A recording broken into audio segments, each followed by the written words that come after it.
Hello everyone, this is Narendra Kumar and I welcome you all at the Chandigarh Career Group. Guys, okay, तो करते हैं हम अपनी current affair को start. So this is your very first news जिसका नाम है national urban digital mission.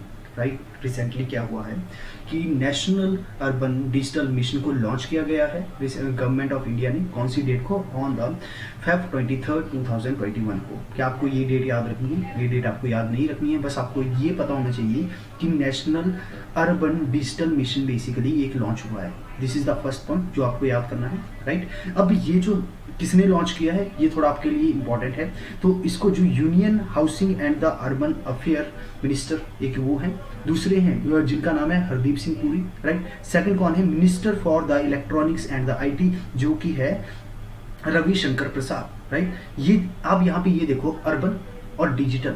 Digital it is something related to IT, तो कंसर्न मिनिस्टर यहाँ पे होगा. कौन होगा? आईटी मिनिस्टर होगा. यस. उसके बाद अर्बन की बात करते हैं तो अर्बन एरिया की बात होगी तो minister of the urban and the housing affair आएगा कि नहीं आएगा. राइट, तो दिस इज द रीजन इन दोनों ने क्या किया है, मिलके नेशनल अर्बन डिजिटल मिशन को लॉन्च किया है. राइट, अब जो है इन्होंने क्या कहा जब ये क्या कर रहे थे कि ये नेशनल अर्बन डिजिटल मिशन को लॉन्च कर रहे थे, उस समय इन्होंने ये बोला कि हम क्या करना चाहते हैं, हम क्या करेंगे, वी विल दिस मिशन ये क्या करेगा, this mission will institutionalise the citizen centric ecosystem driven approach for the urban governance and the service delivery in the cities by the year 2022.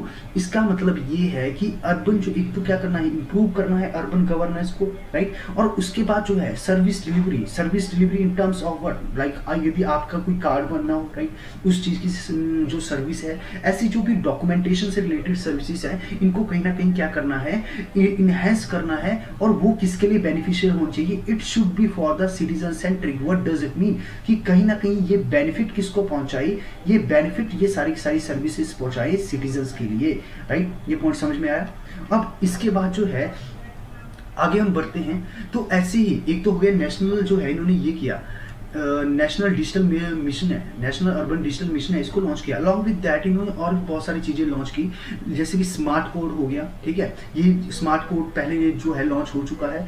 Indian urban data exchange है, smart city 2.0 website है, geo spatial management information system है. Right, और जो है were launch at this virtual event. लेकिन geo स्पाइटल का मतलब यहाँ पे क्या है, यहाँ पे जियोग्राफिकल लोकेशन की बात होगी, जियोग्राफिकल लोकेशन की बात हो रही है. आपको ये चीज पॉइंट में क्या करनी है, आपको याद रखनी है. ठीक है, अब ये जो इंडियन का है, इंडिया अर्बन डाटा एक्सचेंज जो इनिशिएटिव है, इसको बेसिकली डेवलप किसने किया है, इसको जो स्मार्ट सिटी मिशंस के तहत जो है इंडियन इंस्टीट्यूट ऑफ साइंस जो कि कहाँ पे सिचुएटेड है, बेंगलोर में है, इन्होंने क्या किया है, इसको जो है डेवलप किया है. सो ये पॉइंट जो है आपके एग्जामिनेशन के लिए इंपॉर्टेंट है. तो इस आर्टिकल में से एक ये एग्जाम के लिए इंपॉर्टेंट है. राइट, सेकंड ये आपको याद रखना है, थर्ड पॉइंट. राइट, और फोर्थ ये हो गया, फोर्थ पॉइंट ये याद हो गया. ओके, यदि हम बात करते हैं नेशनल अर्बन डिजिटल मिशन की, तो ये मिशन बेसिकली लॉन्च क्यों किया गया है कि हमें क्या करना है, हमें एक ऐसा डिजिटल इंफ्रास्ट्रक्चर क्रिएट करना है हमारी सिटीज के लिए जहां पे क्या हो कि हम जो है एक तो गवर्नेंस इनहेंस कर पाए, लाइक, और क्या हो सके जो सर्विस डिलीवरी है वो भी कहीं ना कहीं उसको क्या मिल सके, बूस्ट मिल सके. कहाँ पे? In the urban areas. कहाँ पे? In the urban areas. ये बात आपको क्या करनी है, याद रखनी है. और कहीं ना कहीं ये जो मिशन है ये हमारी जो सिटीज है, ये टाउन है, इनको बेनिफिट करेगा. किसमें? जो सर्विस डिलीवरी है उसमें बहुत ज्यादा क्या करेगा, आपको हेल्प करेगा. So this is the whole purpose of this mission, और ये आपको पॉइंट याद रखना है. तो नेशनल अर्बन डिजिटल मिशन किससे रिलेटेड है ये आपको पता होना चाहिए. यदि हम बात करते हैं इंडिया अर्बन डाटा एक्सचेंज की, तो बेसिकली ये क्या है, it is an open source software platform जो कि क्या करता है, which facilitating a secure and authenticated exchange of the data across the several data platforms, data producers and the third party applications and the consumer. It is something related to the data which you are supposed to remember, लेकिन exam के लिए इतना important नहीं है.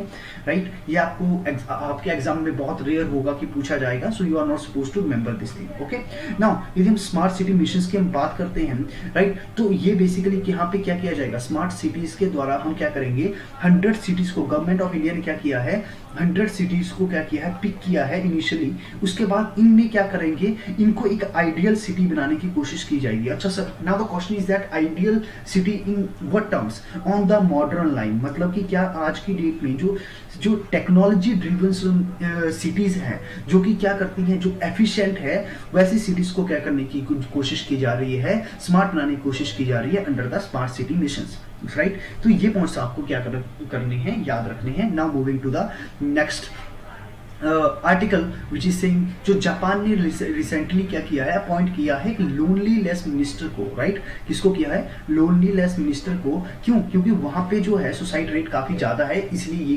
ये जो है काम जापान की गवर्नमेंट ने किया है। यदि हम ये स्टेप की बात करते हैं तो ये काफी यूनिक स्टेप है, लेकिन ऐसा नहीं है इससे पहले कभी नहीं हुआ, पहले हो चुका है, राइट। लेकिन कहीं ना कहीं आज की डेट में क्या है कि जो जापान की गवर्नमेंट है, they are concern about the mental health of their citizens. Somewhere उनको ये लगता है कि कहीं ना कहीं क्या है कि जो मेंटल हेल्थ है वहां के लोगों की, वो कहीं ना कहीं कमजोर हो रही है, जिसकी वजह से क्या किया कि जिसकी वजह से क्या उन्हें देखने को मिल रहा है कि जो सुसाइड रेट है वो काफी ज्यादा है। तो इसको कर्व करने के लिए इन्होंने क्या किया, एक मिनिस्ट्री को अपॉइंट किया गया है जिसका नाम है लोनलीनेस मिनिस्ट्री, राइट। और इसके लिए जो है एक मिनिस्टर को भी अपॉइंट किया गया, राइट। आई होप ये आपको बात समझ में आई होगी। तो now the question is that कि ये सब क्या पहले हो चुका है, ये मतलब पहले किसी नेशन ने किया है या जापान जो है फर्स्ट नेशन है? नहीं, यहाँ पे भले ही जापान ने जो ये किया है, लेकिन 2018 में बेसिकली ये सबसे पहले इनिशियली स्टार्ट किसने किया था, ये किया था आपके यूनाइटेड किंगडम ने। और ये इंफॉर्मेशन आपके एग्जाम के लिए इंपॉर्टेंट है, तो यदि आप नोट्स बना रहे हो तो आप क्या कर सकते हो, इस लाइन को नोट डाउन कर सकते हो, राइट। तो ये बात समझ में आई। और बना कौन है जापान का लोनलीनेस मिनिस्टर, बना कौन है, इनका नाम प्रोनाउंसिएट करने की हम कोशिश करेंगे। इनका नाम है टेत्सुशी साकामोटो, राइट, टेत्सुशी साकामोटो। ये आपको जो है एग्जाम्स के लिए पॉइंट याद रखना है, इनको ये जो है चार्ज दिया गया है, राइट। तो बेसिकली अब क्या था कि इन्होंने क्या किया था, एक अलग से एक ऑफिस भी, मतलब कि क्या एक मिनिस्ट्री जो है क्रिएट की थी, जिसका नाम क्या था, आइसोलेशन और the loneliness counter measures office, ठीक है। ये बेसिकली इन्होंने क्रिएट कब किया, 19 ऑफ फेब 2021 में क्रिएट किया। और इन्होंने क्या किया, 23 ऑफ फेब को क्या कर दिया, इसके लिए एक जो है मिनिस्टर भी अपॉइंट किया गया, जिसका नाम क्या है, टुटेशी साकामोटो, राइट। ये अपॉइंट आपको क्या करना है, you are suppose to remember this point, right. अब बेसिकली ये ऑफिस का काम क्या होगा, ये देखेगा कि जो है वहाँ पे सुसाइड क्यों हो रहे हैं, इतने जापान के अंदर इतने सुसाइड क्यों हो रहे हैं, वहाँ पे चिल्ड्रन जो है पॉवर्टी के ऊपर फोकस किया जाएगा, राइट। क्यों, क्योंकि ये बेसिकली क्या हो गया था, जैसे कोविड-19 आया था तो उन्होंने क्या किया था, एक तो जापान के अंदर सुसाइड रेट काफी हाई हो गया था, राइट। और जैसे ही सुसाइड रेट वहाँ पे हाई हुआ, जिसकी वजह से जो है वहाँ की गवर्नमेंट काफ़ी कंसर्न होगी, और उसके बाद जो है वहाँ पे चाइल्ड पॉवर्टी भी काफ़ी क्या होगी, इंक्रीज होगी। तो ये सब टाइप चीज़ों को टैकल करने के लिए जो जापान गवर्नमेंट है, उन्होंने एक ऑफिस क्रिएट किया ऑन द 19 ऑफ फेब 2021 को, जिसका नाम था आइसोलेशंस और the loneliness counter measures office, जो कि क्रिएट किया गया। और उसके लिए ऑन द 23 ऑफ फेब 2021 में क्या किया गया, जो है टेत्सुशी साकामोटो को अपॉइंट किया गया, right. So this is your third article, जो कि आपको याद रखना है। और एग्जाम के लिए आपका जो है, आपको सब कुछ याद नहीं करना है, बस आपको जो पॉइंट बताए गए हैं आपको उनके ऊपर फोकस करना है और आगे बढ़ना है, right. Now moving to the next news which is the news number 3, okay.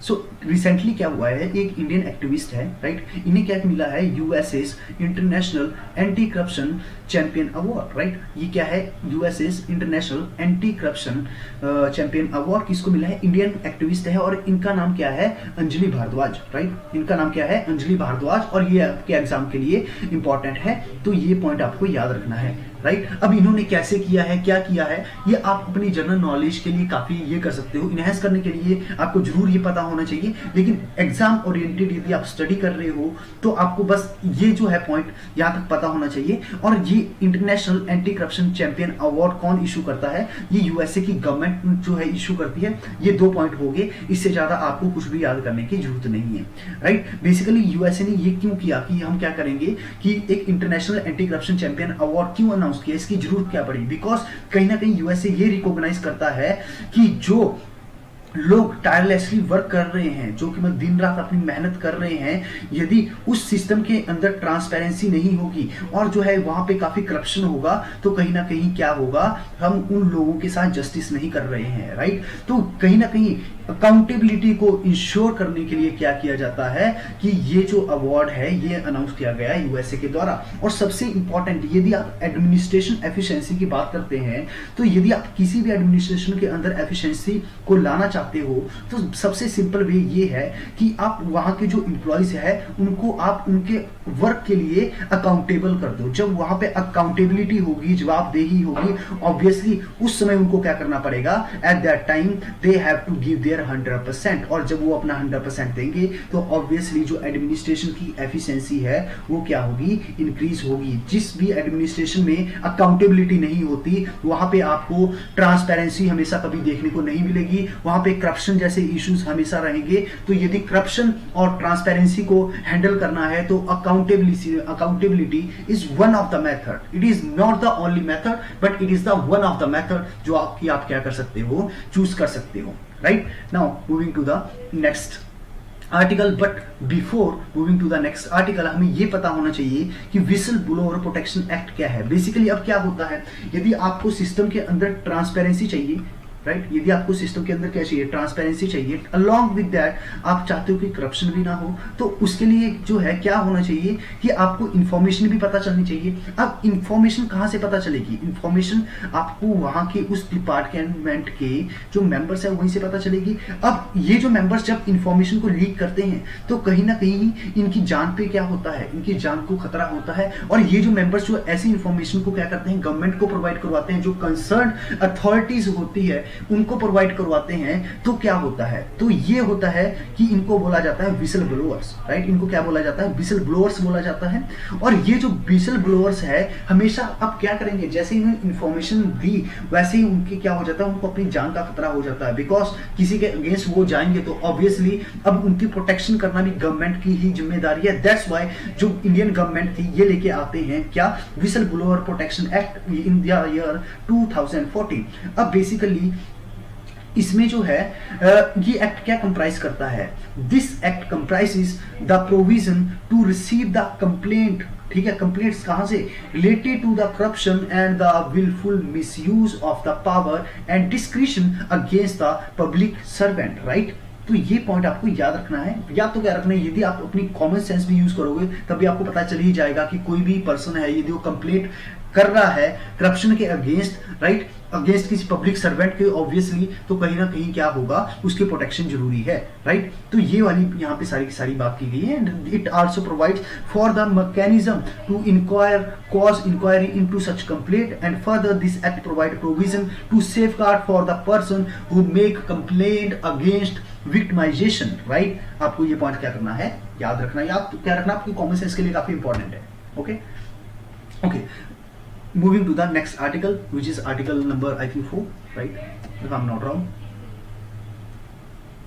This is article number 4. okay, अब जो है DAC stands for defence acquisition council, ठीक है। रिसेंटली क्या किया है, डिफेंस एक्विजिशन जो काउंसिल है इसने अप्रूव कर दिया है acquisition proposal of the 3 arms tank. Basically ये क्या करने वाले हैं, 3 आर्म टैंक्स को क्या करने वाले हैं, जो है बनाने वाले हैं, राइट। इसमें से सबसे पहले जो है कौन सा होगा, ये है आपका, ठीक है, approve the acquisition of the, एक तो 118 अर्जुन मार्क 1A, राइट। एक तो ये है, इसको बेसिकली क्या किया जाएगा, इसको एक्वायर किया जाएगा। इसके लिए जो बजट है, इसका जो अराउंड कॉस्ट होगी ये 6000 करोड़ होगी। ये आपको याद पॉइंट नहीं रखना है कितनी करोड़ होगी, बिकॉज इन योर एग्जामिनेशन आपसे कभी ऐसे क्वेश्चन नहीं पूछे गए हैं कि उसकी कीमत कितनी होगी, nobody is going to ask. लेकिन ये इंडिया क्या कर रहा है, ये 3 जो आर्म फोर्सेस जो है टैंक्स हैं, ठीक है, ये जो टैंक्स हैं अब बेसिकली ये क्या करेंगे, बूस्ट करेंगे हमारी जो है इंडिजिनियस डिफेंस सेक्टर को। मतलब कि क्या, ये जो है हम खुद ही बिल्ड करेंगे। यदि ये बिल्ड करेंगे तो कहीं ना कहीं क्या होगा, हमारे जो हमारा जो डिफेंस सेक्टर है इसमें क्या होगा, इंफ्रास्ट्रक्चर इसका जो मैन्युफैक्चरिंग है इसको क्या मिलेगा, काफी बूस्ट मिलेगा, राइट। और यहाँ पे जो है ये 118 टैंक है अर्जुन मार्क 1A, ये बेसिकली ज्वाइन किसको करेगा, ये 124 अर्जुन जो टैंक्स हैं इनको क्या करेगा, ज्वाइन करेगा। अब इसको डेवलप कौन करेगा, इसको डेवलप करेगा defence research and the development organisation जिसका नाम है DRDO in the collaboration with the Indian army, in the collaboration with the Indian army. This point you are supposed to remember, okay. ठीक है, बाकी बहुत सारे अप्रूवल मिले हैं, ठीक है। Apart from that defence ministry also approve for the acquisition of the indigenously developed Nag. Nag basically क्या है, नाग, ये जो क्वेश्चन है, this question is quite important for your examination. क्यों इंपॉर्टेंट है, what is the reason behind it, because आपको क्या किया जाएगा, एग्जामिनेशन के अंदर ऐसे नाग जो है वर्ड लिखा जाएगा और आपसे पूछा जाएगा कि ये क्या है। तो basically it is a anti tank guide missile, ये पॉइंट आपको याद रखना है। It is very very important for your examination और ये आपको क्या करना है, पॉइंट को याद रखना है, राइट। और दूसरा कौन है, अरुद्रा मीडियम पावर रेडार भी क्या किया गया है, इनको जो है बनाने का प्रपोजल आया है, ओके। तो इसके लिए भी जो है अराउंड कॉस्ट कितनी होगी, 13,700 करोड़ होगी, आपको पॉइंट ये याद नहीं रखना है, ठीक है जी।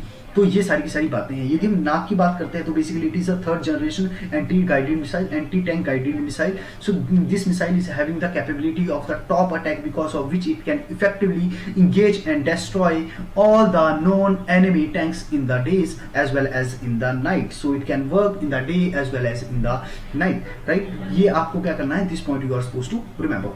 यदि हम अर्जुन टैंक की बात करते हैं तो it is also a third generation tank. ये क्या है, मेन बैटल टैंक है, राइट। इसको भी किसी ने कौन डेवलप करेगा, या इसको जो है डेवलप किया है किसने, आपके DRDO ने इसको क्या किया है, डेवलप किया है, राइट। ये पॉइंट आपको याद रखना है। Now this is quite important for your examination, right.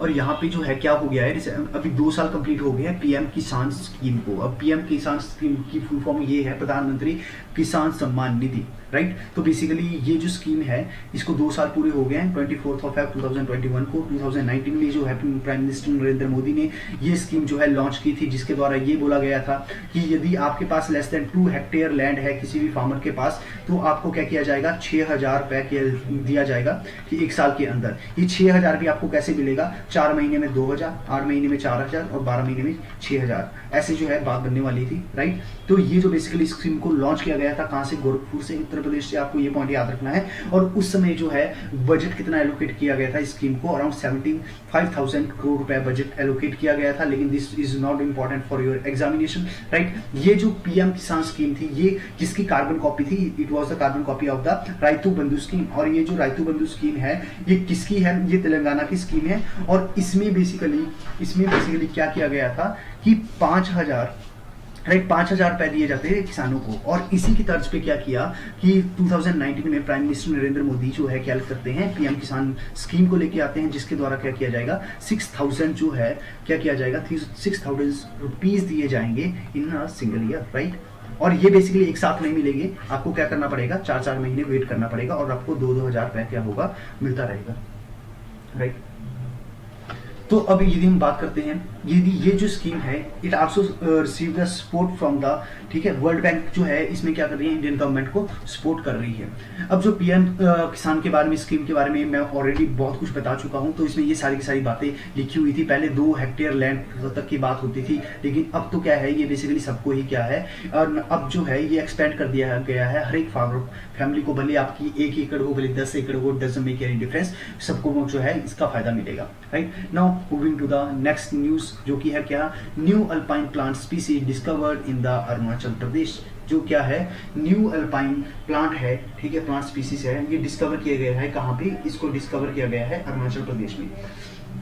अब ये जो बेसिकली ये जो क्या है, the new species of the plant, it belongs to the family of the Himalayan sunflower, right. ये एक पॉइंट याद रखना है। और इसका जो नेम है, साइंटिफिक नेम क्या है, ये है क्रीमेंथोडियम इंडिकम, राइट, क्रीमेंथोडियम इंडिकम। ये किसका है, बेसिकली एक न्यू अल्पाइन प्लांट जो डिस्कवर हुआ है उसका जो नाम है। ये बेसिकली ग्रो कब होता है, अराउंड जुलाई से अगस्त के बीच में ये ग्रो करता है। और मिलेगा कहाँ पे, ये बेसिकली आपको एक ही रीजन में देखने को मिलेगा, जो कहाँ पे है, पेंगा टैंग सो लेक, और ये तवांग डिस्ट्रिक्ट में है, राइट, अरुणाचल प्रदेश के। तो ये जो है आपके जो मैपिंग के लिए काफी इंपॉर्टेंट हो जाता है कि आपको क्या करना है, ये लेक का नाम याद रखना है, क्या, पेंगा टैंग सो लेक, राइट, ये बात समझ में आई? यस। अब उसके बाद यदि हम अल्पाइन प्लांट्स की बात करते हैं तो बेसिकली ये जो है अल्पाइन प्लांट्स कहाँ पे ग्रो होंगे, जहाँ पे अल्पाइन क्लाइमेट होगा, इट वॉज क्वाइट ऑब्वियस, आपने पढ़ा होगा, ठीक है। अब उसके बाद जो है बहुत सारी इसकी जो है बहुत सारी क्या है स्पीसीज है, लेकिन आपको इतना इंपॉर्टेंट याद नहीं रखना है, बस यदि क्वेश्चन बना तो एक यहाँ से बन जाएगा और बस एक यहाँ से बनेगा, दो क्वेश्चन बनेंगे इस स्लाइड में से और कोई क्वेश्चन नहीं बनेगा, राइट। अल्पाइन क्लाइमेट क्या होता है, राइट, तो बेसिकली यहाँ पे जो है क्या होता है, typically weather for the region that occur above the tree line. अब ये ट्री लाइन बेसिकली क्या होता है, it is the edge of the habitat, कोई हैबिटेट है उसकी एज है, ठीक है, at which tree are capable of grow and tree line is found at the high elevation, at the high latitude पे आपको देखने को मिलेगी। It is the line beyond which the tree can not tolerate the environment conditions, the extreme snow peak, cold temperature etcetera. मतलब ये समझो आप, for an example यदि एक पहाड़ है तो आपको क्या देखने को मिलेगा, जो पहाड़ की चोटी है वहां पे आपको ट्री नहीं देखने को मिलेगी, यहाँ जैसे आपको ट्री देखने को मिलेगी। तो ये जो पॉइंट होगा जहां पे जो है लास्ट ट्री ग्रो हो सकता है उसको हम क्या कहते हैं, उसको हम ट्री लाइन कहते हैं, राइट। तो ये जो है पॉइंट आपको पता होना चाहिए। और तवांग डिस्ट्रिक्ट बेसिकली कहाँ पे है, अरुणाचल प्रदेश में, ये आपको पता होना चाहिए। इससे रिलेटेड जो है अब यहाँ पे कौन से देखने को, यहाँ पे मोनपा पीपल आपको देखने को मिलेंगे, ये आपके एग्जाम के लिए इंपॉर्टेंट है। बात समझ में आई? यस। अब बढ़े आगे। अब जो है यहाँ पे रिसेंटली क्या हुआ है, ऑस्ट्रेलिया के अंदर और ओल्डेस्ट जो एब ओरिजिनल रॉक आर्ट को क्या किया गया, आइडेंटिफाई कर दिया गया है। अब बेसिकली ये क्या है ये हम समझने की कोशिश करेंगे, राइट। तो ये बेसिकली क्या होता है, ये जो एक कैंगरू पेंटिंग है, it was created in the around, ऐसा माना जाता है कि कोई 17,000 पहले की ये पेंटिंग है। इसको बनाया किसने गया था, एब ओरिजिनल कम्युनिटी के जो आर्टिस्ट थे। एब ओरिजिनल बेसिकली यहाँ पे वर्ड क्या है, इट इज अ कम्युनिटी, ठीक है। इसके आर्टिस्ट ने ये सारा काम करके गए थे और ये ऐसा माना जाता है कि ऑस्ट्रेलिया की क्या है सबसे ओल्डेस्ट इंटैक्ट रॉक आर्ट है। मतलब कि क्या ऑस्ट्रेलिया का ओल्डेस्ट रॉक आर्ट कौन सा है, एब ओरिजिनल कम्युनिटी ने जो बनाया था, राइट। ये पॉइंट आपको याद रखना है। ये कितने मीटर लॉन्ग है आपके एग्जाम के लिए इंपॉर्टेंट नहीं है, ठीक है। बेसिकली इसको फाउंड कहाँ पे किया गया है, किम्बरले रीजन में किया गया है। और किम्बरले रीजन आपको कहाँ पे देखने को मिलेगा, ये वाला एरिया सारा का सारा क्या है, किम्बरले रीजन है। और यहाँ पे जो है यहाँ पे आपको क्या देखने को मिलेगा, ताइमूर सी देखने को मिलेगा, यहाँ अरापुरा सी देखने को मिलेगा, कोरल सी देखने को मिलेगा, ग्रेट बैरियर रीफ जो आप बात करते हो ये आपको यहाँ पे देखने को मिलेगा, राइट। यहाँ पे बास स्ट्रेट आपको देखने को मिलेगा। तो ये सारे के सारे पॉइंट आपको क्या करने हैं, याद रखने हैं, आपकी मैपिंग के लिए इंपॉर्टेंट है, ठीक है जी। और किम्बरले बेसिकली रीजन कहाँ से कहाँ तक है, ये आपको रीजन, आपको ये वाले एरिया जो है किम्बरले रीजन देखने को मिल जाएगा, राइट। बात समझ में? यस, ठीक है जी। अब बेसिकली ये जो आर्ट है ये क्या है, इंडिजिनियस ऑस्ट्रेलियन आर्ट है, राइट। ये जो टॉरस स्टेट है वहाँ के आसपास के लोगों ने इसको बनाया हुआ है, राइट। और जो है इसमें बहुत सारी जो है वो painting on the leaves woods ये सब कुछ किया हुआ है। ये आप खुद भी देख लेना क्या है, not much important for your examination, ना कोई आपसे इतना कोई पूछ रहा है, right.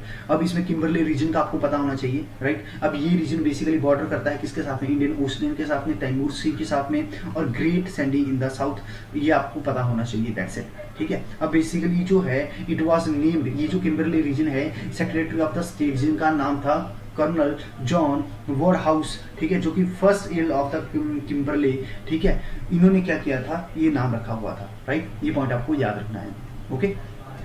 Now moving to the next news, that is the ये हालिया में न्यूज़ है कि रिसेंटली प्रेसिडेंट ने इनॉग्रेट किया है वर्ल्ड का लार्जेस्ट स्टेडियम, ठीक है। कहाँ पे, गुजरात में जो किया हुआ है मोटेरा स्टेडियम जो है ये क्या है, वर्ल्ड का लार्जेस्ट स्टेडियम बन चुका है। It replace the Melbourne cricket ground, right. ये आपको पता ही होगा, जो भी क्रिकेट के शौकीन हैं उनको पता ही होगा ये बात, राइट। और ये इंडिया का क्या बन चुका है, वर्ल्ड का लार्जेस्ट क्रिकेटिंग स्टेडियम बन चुका है, राइट। अब इसकी स्ट्रेंथ कितनी है, कितने लोग बैठेंगे, कितने लोग नहाएंगे, this is not important for your examination. कितने यहाँ पे जिम है, कितने यहाँ पे स्पोर्ट है, please don't indulge in such kind of a foolish information. थोड़ा पढ़ो, आगे बढ़ो, दैट्स इट, ठीक है।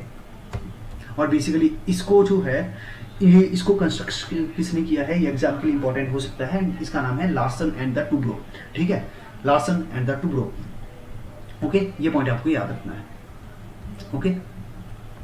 तो रिसेंटली कैबिनेट ने अप्रूव कर दिया गया है PLI स्कीम को for the IT hardware and the pharma sector.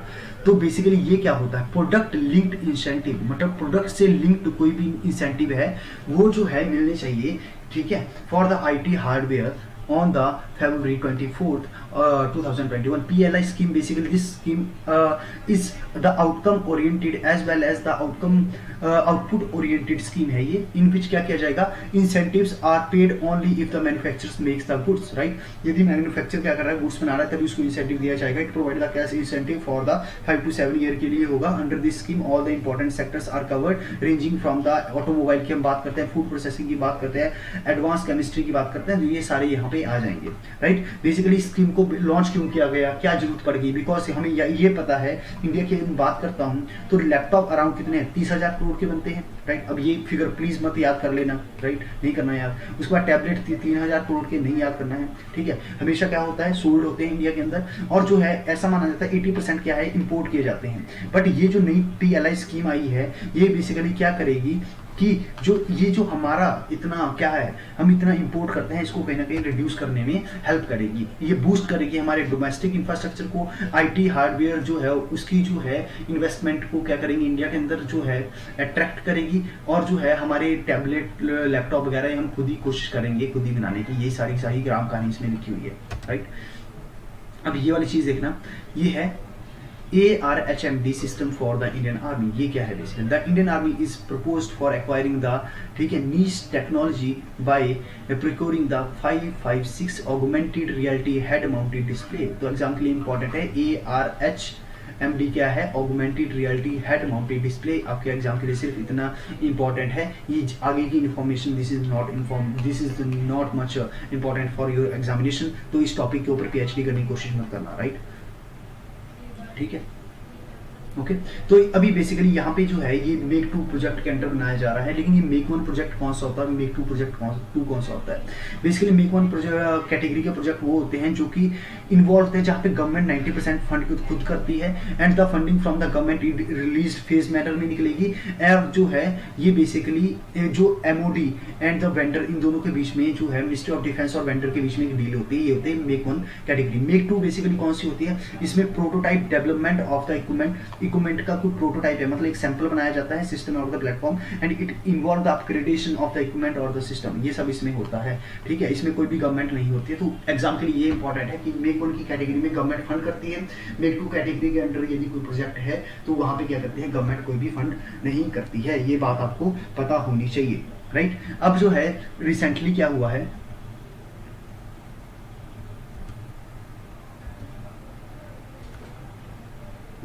Recently जो है ICOLD symposium on the sustainable development on the dams and the river basin inaugurated. अभी रिसेंटली क्या है, international commission on the large dam, जिसका नाम है ICOLD symposium on the sustainable development of the dams and the river basin was inaugurated by the ministry of the जल शक्ति, जिनका नाम है श्री गजेंद्र सिंह राव शेखावत, राइट? और इन्होंने क्या किया, ये कब किया, 24 Feb 2021 को. अब बेसिकली ये जो क्या है, symposium on the sustainable development of the dams and the river basin, basically इसको ऑर्गेनाइज किसने किया है, international commission on the large dams ने इनको क्या किया है, इसको ऑर्गेनाइज किया है with the help of the DRIP, dam rehabilitation improvement project, और जो है सेंट्रल वाटर कमीशन. क्या ये आपको याद रखना है, याद नहीं रखना है, ठीक है? नहीं रखना है. उसके बाद जो है इसको ऑर्गेनाइज कहाँ पे किया गया है, यहाँ पे न्यू दिल्ली के अंदर किया गया है. कौन सी डेट थी, 24 Feb की. ये भी याद नहीं रखना है, लेकिन न्यू दिल्ली याद रखना है, डेट याद नहीं रखनी है, राइट? यहाँ पे अराउंड 300 डेलीगेट आए हैं, ये भी याद नहीं रखना है. इंडिया और अब्रॉड से, ये भी याद नहीं रखना है, ठीक है? ये बेसिकली इसका ऑब्जेक्टिव क्या था, to provide an opportunity to the Indian dam engineering professional and the agencies to share their experience, idea and the latest development. ये भी याद नहीं रखना है, ठीक है? तो 1-2 बातें होती है पूरी स्लाइड में याद रखने की, सिर्फ आपको वो याद रखनी है, राइट? यदि हम बात करते हैं डैम रिहेबिलिटेशन इंप्रूवमेंट प्रोजेक्ट की, तो अंडर दिस इवेंट बेसिकली ये जो है डैम रिहेबिलिटेशन इंप्रूवमेंट प्रोजेक्ट जो है, इसके बारे में मेंशन किया गया. द अचीवमेंट जो है इसकी क्या है कि इंप्रूव क्या करेगी, ये क्या, सेफ्टी और operational performance of the large dam. ये तो सिर्फ बोलने की बातें हैं. आपने रिसेंटली जो है उत्तराखंड में जो हुआ वो तो आपने सुना ही होगा. तो ये तो सिर्फ अच्छी बातें होती हैं जो कि लिखने के लिए लिख देते हैं कि परफॉर्मेंस को इन्हेंस करेगी, ये करेगी, वो करेगी. ग्राउंड लेवल पे ऐसा कुछ भी देखने को नहीं मिलता है. और कहीं ना कहीं ये जो है जब डैम की सेफ्टी होगी तो क्या होगा, जो इंडिया की डेवलपमेंट है वो बढ़ जाएगी. जी कुछ ऐसी बातें हो रही है, ठीक है? तो ये सारी की सारी राम कहानी है, आपको सारी याद नहीं रखनी है. आगे बढ़ते हैं, ठीक है? Cabinet approves president rule in the Puducherry. Puducherry के अंदर क्या लग जाएगा, प्रेसिडेंट जो है रूल लग जाएगा बेसिकली। क्यों? क्योंकि वहाँ के जो सीएम थे, ठीक है, नारायण स्वामी, वो क्या कर चुके हैं, उन्होंने वहाँ से रेजिग्नेशन दे दिया है। सो ऑब्वियसली अब वहाँ पे क्या लगेगा, प्रेसिडेंट रूल लगेगा। Okay right. तो प्रेसिडेंट रूल के यदि बारे में बात करते हैं तो दो टाइप से लग सकता है, राइट। एक तो हो गया आपका आर्टिकल 356 और एक हो गया आपका आर्टिकल 365। 356 मतलब कि क्या, जब स्टेट क्या करे, जो कॉन्स्टिट्यूशन मशीनरी है, मतलब कि क्या, कॉन्स्टिट्यूशन की ने जो गाइडलाइंस दी है किसको, स्टेट को, यदि वो फॉलो ना करे तो ऐसा माना जाता है कि there is a failure of the constitution machinery, जिसकी वजह से president can impose the president rule on that particular state, right. और यदि हम आर्टिकल 365 के बारे में बात करते हैं तो स्टेट बेसिकली, सेंटर बेसिकली क्या करता है, कुछ गाइडलाइंस इशू कर सकता है स्टेट को, और यदि वो स्टेट उन गाइडलाइंस को फॉलो नहीं करता है तो क्या होगा, वहां पे प्रेसिडेंट रूल लग जाएगा। तो बेसिकली ये सारी की सारी बात है। अब vote on no confidence basically क्या है, इसमें ऐसा होता है कि राइट, कि आपको क्या करना होता है, 50% प्लस 1 जो सीट्स हैं, ठीक है, ऑफ द टोटल स्ट्रेंथ, वो आपको क्या करना होता है, आपकी पार्टी की होनी चाहिए। यदि इससे कम है तो माना जाता है कि आपका कॉन्फिडेंस नहीं है, आप कॉन्फिडेंस में नहीं हो और आप गवर्नमेंट को फॉर्म नहीं कर सकते, राइट। तो ये सारी की सारी बातें हैं। Okay, so guys, this is all about for today and I hope you like the video. Basically बहुत सारी इन्फॉर्मेशन ऐसी होती है और इस तरीके से आप जो है कहीं ना कहीं ये आपको पता चल जाना चाहिए कि जब भी आप न्यूज़ को पढ़ोगे तो आपका माइंडसेट क्या होना चाहिए। आपको हर एक चीज़ याद नहीं रखनी है, ठीक है। जो काम की चीज़ है सिर्फ उसको बाहर निकालो, बाकी वो जितना भी कचरा है उसको वहीं पे रहने दो, राइट। और जो है यदि जो है तो you can simply like the video and if you like then definitely give your suggestions कि what kind of improvement you want in the lecture. I will definitely try to consider your opinions. It matters a lot to me. Okay, till then, thank you.